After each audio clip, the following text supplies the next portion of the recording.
علیکم دوستو، میں ہوں محمد نوشاد قاسمی تارپوری۔ میرے یوٹیوب چینل نوشاد ٹیک پر آپ کا خیر مقدم ہے۔ آج کی اس ویڈیو میں آپ سماعت فرمائیں گے حرکت اور تنوین کی تختی کا اجرا کا طریقہ۔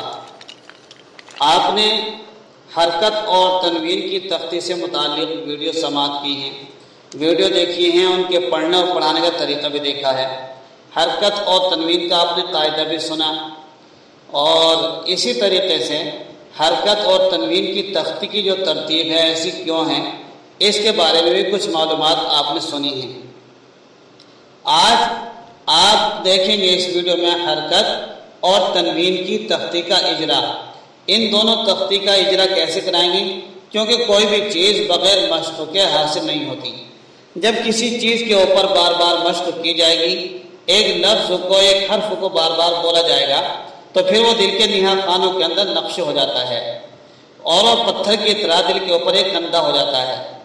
ایسے ہی جب بچوں کے سامنے ایک حرف کو بار بار ہم بولیں گے اور اس کو گھما پھرا کر ایک ہی بات کو ہم بولتے رہیں گے، تو بچوں کے ذہن میں وہ بات بیٹھ جائے گی۔ کچھ اسی طریقے سے ہم مسئلہ کھڑا کرنے والے ہیں حرکت اور تنوین کی تختی میں۔ اجرا کیسے کرائیں گے؟ ہم بڑوں کا کہنا ہے، کبھی کبھی کہتے ہیں کہ کان پیچھے کو گودے کی طرف سے گھما کے پکڑ لو دانا کان، یا سیدھا پکڑ لو کان پکڑنا ہے۔ ایسے سوال تو کرنا ہے، ایک ہی سوالوں سے سوال کو کئی طریقے سے گھما پھرا کر کرنا ہے۔ وہ کیسے کریں گے، اس کی کچھ نظیر کے طور پر ہم آپ کے سامنے یہاں اسکرین پر بھی دکھائیں گے اور بول کر بھی بتائیں گے کیسے کرنا ہے۔ تو آئیے شروع کر لیتے ہیں ہم حرکت اور تنوین کی تختی کا اجرا۔ بسم اللہ الرحمن الرحیم۔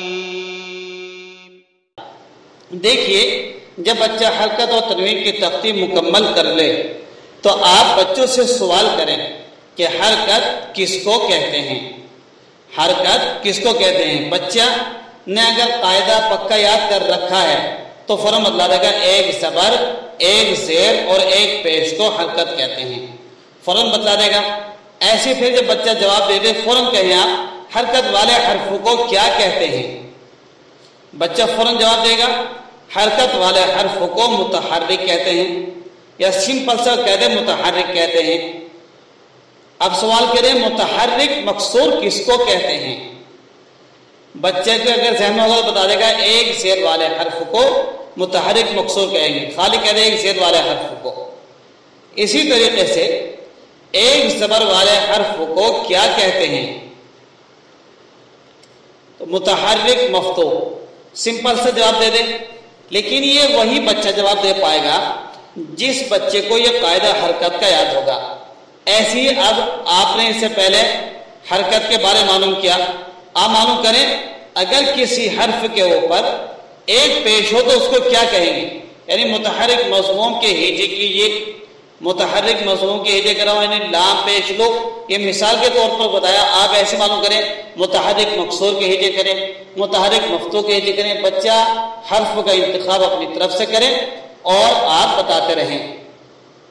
ایسے ہی سوال کریں بچے سے اگر کسی حرف پر ایک پیش ہو تو اس کو کیا کہیں گے، متحرک مضموم کہیں گے۔ اسی طریقے سے آپ گھما پھرا کر بچے سے سوال کریں۔ آئیے تنوین کی تختی کے متعلق کچھ اور سن لیتے ہیں۔ تنوین کی تختی سے متعلق کچھ سوالات اور جوابات۔ آپ تنوین کے متعلق معلوم کریں تنوین کس کو کہتے ہیں۔ بچہ بتا دے گا دو زبر، دو زیر، دو پیش کو۔ اگر قاعدہ یاد ہے، منون کس کو کہتے ہیں، تنوین والے حرف کو منون کہتے ہیں۔ اگر بچے کے ذہن میں قاعدہ ہے تو بچہ فوراً جواب دے گا، اگر وہ قاعدہ یاد نہیں ہے تو بچہ جواب نہیں دے سکتا۔ ایسے آپ اور سوال کریں تنوین والے حرف کو کیا کہتے ہیں، تو جواب ہوگا تنوین والے منون کہیں گے، تنوین والے حرف کو منون کہیں گے۔ اور سوال کریں منون مکسور کس کو کہتے ہیں، یعنی دو زیر والے حرف کو منون مکسور کہیں گے۔ ایسے منون مکسور دو پیش والے حرف کو کیا کہتے ہیں، منون مضموم۔ منون مفتوح کے ہجے کیجئے، کوئی سے بچہ انتخاب کرے کسی حرف کا، جیسے غین دو زبر غن، ایسے ہی بچہ خود اپنی طرف سے انتخاب کرے. آپ اس کو کہیں غین دو زبر غن کی حرکت بناؤ. اب ایک سوال یہ نیا ہے کہ غین دو زبر غن، بچے نے منون مفتوح کے ہجے کے لیے غین کا انتخاب کر گئے. اب آپ فوراً سوال کریں غین دو زبر غن کی حرکت بناؤ، تو بچہ بنائے گا فوراً غین زبر غ. اگر بچہ حرکت نہیں بنا پا رہا تو آپ اس کو بتائیں حرکت کو، پھر سمجھ لو کہ بچے نے ابھی حرکت کو سمجھا ہی نہیں ہے. اسی طریقے سے پھر سوال کریں نون کے نو کے ہجے کیجئے، رما کر کے بتائیں نو لو ہو غو بی دی، تو بچہ ہجے کرے گا نون پیش نو. اسی طریقے سے آپ سوال کریں نون پیش نو کو حرکت کے اعتبار سے اس کو کیا کہیں گے؟ جواب حرکت کے اعتبار سے نون متحرک مضموم کہیں گے، یعنی حرکت کے اعتبار سے نون کو کیا کہیں گے؟ نون متحرک مضموم. اس کی تنوین بناؤ، بچے سوال کریں اس کی تنوین بناؤ، تو بچہ بنائے گا نون پیش نو تھا تو کہیں گے نون دو پیش نون.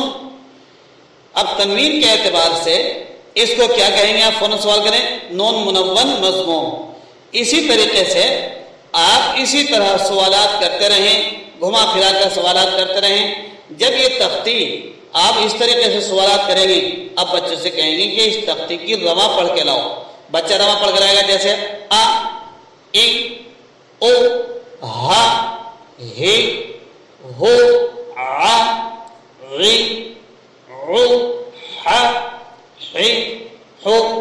ایسے ہی تنوین کی تختی کی رواں پڑھوائیں من من من بن بن بن. نہ تو حرکت کھینچے نہ تنوین کھینچے، بالکل کچھ نہیں کھینچنا چاہیے. ایسے ہی آپ اس کی رواں پڑھوائیں. رواں جب بچہ پڑھ کر لے آئے اس کے بعد پھر آپ قاعدے اس تختی کو بند کر کے سنیں گے. بند کرنے کا مطلب آپ ایک حرف کی رواں پڑھ کے بتائیں گے، جیسے لو. اب بچہ ہجے کرے گا لام پیش لو. آپ پوچھیں اس کو حرکت کے اعتبار سے کیا کہیں گے؟ لام متحرک مضموم. وہی سوالات جوابات پہلے دیکھ کر کرتے تھے، اب بند کرنا ہے. اس سے یہ پتہ چلے گا کہ بچے کے ذہن میں تختی بیٹھ گئی، حرکت کو پہچان گیا، تنوین کی شناخت ہو گئی. اب آگے اس کا سبق بڑھائیں. جب تک یہ ازبر یاد نہ ہو تو سبق نہ بڑھائیں. درمیان میں کوئی حروف مستعلی میں سے آ جائے اس کا بھی سوال کریں کہ جیسے وہ یہ غین پر ہو رہا ہے یا باریک ہو رہا، وہ کہے گا پر. کیوں ہو رہا پر؟ اس لیے کہ حروف مستعلیہ میں سے ہے. اس طریقے کا آپ سوالات کریں. مزید چیزیں آپ کو سوالات جوابات کیسے کرنے ہیں حضرت قاری صاحب دامت برکات ہم نے ابدن کی تختی پڑھاتے ہوئے بتایا ہے، اس کا طریقہ کیسے کرنا ہے. آپ اس ویڈیو کو دیکھیں گے تو اور مزید آپ کو معلوم ہوگا کہ حرکت اور تنوین کی تختی کو کیسے ازبر کرایا جا سکتا ہے. پھر انشاءاللہ ایک نئی ویڈیو کے ساتھ کل آئیں گے. دوستو آپ سے گزارش ہے کہ اگر ہماری ویڈیو پسند ہو تو یقیناً آپ کو پسند آئے گی، کیونکہ قرآن شریف کو پڑھنے کی ایک محنت جاری ہے. اس لیے آپ چینل پر اگر نہیں تو سبسکرائب کریں، لائک اور شیئر کرنا بالکل نہ بھولیں. اس سے ہمارا چینل آگے بڑھے گا. جب آگے بڑھے گا تو اور دوسروں کو بھی اس کا فائدہ پہنچے گا. لطريق الخير يوجهنا الله تعالى أنزله ورسول الله معلمنا ورسول الله